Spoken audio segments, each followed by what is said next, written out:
요 며칠간 한반도를 둘러싼 국제 정세에 많은 움직임이 있었죠. 한국을 찾아 정의용 외교부 장관과 회담을 가진 왕이 중국 외교부장은 기자들의 질문에 한국을 끌어들이려는 파이브 아이스는 완전한 냉전 시대의 산물이며 시대에 한참 뒤떨어졌다고 폄훼하고 중국과는 뗄래야 뗄 수 없는 관계이며 미국 쪽이든 중국 쪽이든 한국 스스로 판단해야 한다고 말했습니다. 이어 문 대통령을 만난 자리에서는 각자의 핵심 이익과 중대한 우려를 존중해야 한다고도 강조하면서 내년은 한중 수교 30주년이라며 공자의 31입을 말한 것으로 전해졌습니다. 31입은 서른이 되어 독학이 가능케 되었다는 뜻으로 서른이 되어 배운 것을 행하게 되고 자립하게 되었다는 것으로 쿼드와 남중국해 대만의 협의 안정을 한미 공동성명서에 명시하면서 한국이 미국에 가까워지는 상황을 경고하고 미중 갈등 한복판에서 한국이 분명한 입장을 취하라는 압박으로 풀이됩니다. 북한은 왕이의 방안을 면밀히 관찰하며 지난 10일에서 12일 사거리 1500km의 신형 장거리 순항 미사일을 시험 발사하고 15일에는 보란듯이 동해상으로 탄도미사일 2발을 발사했습니다. 이는 일종의 무력 시위로 최근 흘러나온 영변 핵시설 재가동 소식은 한중이 만난 자리에 반드시 오를 만한 안건으로 북중 관계가 있는 상황에서 한중만이 얘기를 나누는 것에 대해 불편한 심기를 내비치며 나아가 북미 회담까지 목적에 둔다는 풀이도 나옵니다. 왕위의 움직임은 북한뿐만 아니라 미국도 예의주시하고 있는 것이죠. 워싱턴 포스트는 왕위 방한 14일에 맞춰 미국 대선 전후 트럼프 대통령이 중국의 호전적인 발언들을 쏟아내며 남중국해에서 미군이 훈련을 강행하자 중국 내부에서 굉장한 긴장감이 흘렀다는 상황을 전합니다. 평소 거침없는 트럼프 대통령의 성정과 당시 재선 실패로 궁지에 몰린 상황에서 자칫 중국의 무력 충돌을 감행할 수 있었으며 중국은 이에 크게 긴장했다는 것이죠. 중국 내에서 이 같은 우려가 있다는 첩보를 받은 마크 밀리 미국 합참의장은 미 대선을 나흘 앞둔 시점인 지난해 10월 30일과 대선 패배에 불복하던 트럼프 지지층이 국회의사당을 무력 점거한 올해 1월 8일 두 차례에 걸쳐 중국에 공격하지 않겠다는 전화를 걸은 것으로 전해집니다. 이런 뉴스를 왕위가 방한한 시점에서 내놓았는가? 결론적으로 말하면 미국은 언제라도 중국에 무력을 행사할 수 있는 실력이 있음을 알리고 한국과 미국이 혈맹임을 재확인해주는 것이라는 풀이가 나옵니다. 지난해 미국, 인도, 일본, 호주 4개국 비공식 연합체 쿼드에 한국도 초청해 쿼드 플러스로 확대할 의사를 내비치고 최근에는 파이브 아이스 가입도 요청한 상황인데 중국이 경제적인 이익을 내세워 한국을 흔들어 놓으면 안 된다는 절박감이 있었던 것으로 보입니다.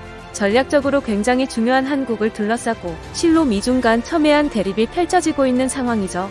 왕위가 방한하며 모두가 예민한 이때 한국은 시원한 대답을 내놓았습니다. 이달 초 콜드런치 기술로 개발한 SLBM을 잠수함에서 직접 발사하는 시험에 성공하면서 주변국뿐만 아니라 영미 국가들, 국제 군사 전문가들의 초미의 관심사가 됐죠. 15일 우리의 독자 기술로 개발한 현무사 4로 명명된 SLBM이 역시 우리 독자 기술로 최초 건조한 3,000톤급 잠수함인 도산 안창호함에 탑재해서 수중에서 발사됐고 계획된 사거리를 비행해 궂은 날씨 속에서도 목표 지점에 정확히 명중했습니다. SLBM을 잠수함에서 쏘아 올려 목표물을 향해 날아가는 시험까지 성공해 명실상부 세계 7번째로 SLBM 발사에 성공한 나라가 된 것입니다. 당초 북한에 이어 8번째였던 것으로 보도가 나갔는데 SLBM 발사 기술은 크게 지상 사출 실험과 바지선 사출 실험, 실제 잠수함 발사 실험까지 3단계로 북한은 수중 바지선 사출 단계인 것으로 파악돼 순위에서 제외됐습니다. 문 대통령은 이날 오후 충남 태안 국방과학연구소 종합시험장에서 정부와 군 주요 인사가 참석한 가운데 SLBM 잠수함 발사 시험을 참관하고 미사일 전력 증강이야말로 북한 도발의 확실한 억지력이 될 수 있다며 우리는 시험 성공으로 충분한 억지력을 보여줬다고 했습니다. 그러자 당일 15일 저녁 북한의 김여정이 즉각 반응했는데 몹시 흥분된 상태였죠. 발언이 사실이라면 한 국가의 대통령으로서 우몽하기 짝이 없는 것이라며 대통령이 기자들이나 쓰는 도발이라는 말을 함부로 따라하고 있는 것에 대해 큰 유감을 표시한다고 반응하면서 대통령까지 나서서 대방을 헐뜯고 걸고 드는데 가세한다면 부득이 맞대응 성격의 행동이 뒤따르게 될 것이라며 그렇게 되면 남북 관계는 여지없이 완전 파괴로 치닫게 될 것이라고 비난했습니다. 북한도 SLBM 개발에는 성공했지만 아직 잠수함에서 발사하기까지는 도달하지 못한 것으로 알려져 더욱 다급해하는 것 같은데 15일 한국이 자랑한 건 SLBM뿐만이 아니었습니다. 국방과학연구소는 SLBM 외에도 현무사 탄도미사일과 소문만 무성했던 초음속 대함미사일 KF-21 탑재용 장거리 공대 지수순항 미사일도 공개했습니다. 또 군은 대북정찰용 위성을 우주 저궤도에 쏘아올리기 위한 고체 연료 로켓 엔진 시험에 성공했다는 사실도 밝히며 최근에는 우리 해군의 두 번째 4,500톤급 대형 수송함 마라도함을 10월 1일 국군의 나래 상륙작전 재현 계획도 발표했습니다.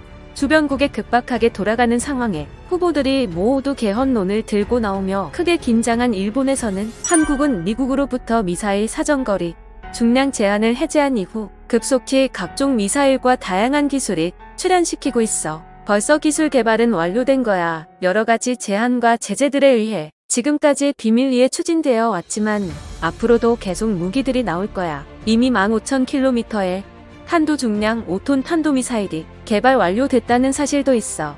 핵기술도 이미 추출한 사항이야. 레이저도. 기술은 모두 준비됐어. 엄청나잖아. 한국 잠수함 SLBM은 그저 놀라워. 정식 가상적국 북한에 대해서도 진정한 가상적국 일본에 대해서도 꽤나 오버스펙인 느낌인데 무슨 의도가 있는 걸까? 결국 러시아, 중국, 북한, 한국의 공격으로부터 도망칠 수 없게 됐다. 한국은 미공개 무기가 3개나 더 있다고? 반드시 핵무기도 있을 거야. 요컨대 세계에 진짜 무기가 있는 거군. 이건 일본인만 위험한 상황이야. 한국이 핵 보유를 생각하는 건 당연한 것. 호주도 핵잠 보유한다더라. 일본은 아직 순항 미사일도 SLBM도 갖지 못하지. 억지력에는 SLBM이 불가결한데 말야. 일본도 콜드런치 개발에 실패했지. 일본은 갈라파고스네. 시청해주셔서 감사합니다. 와트벤이었습니다.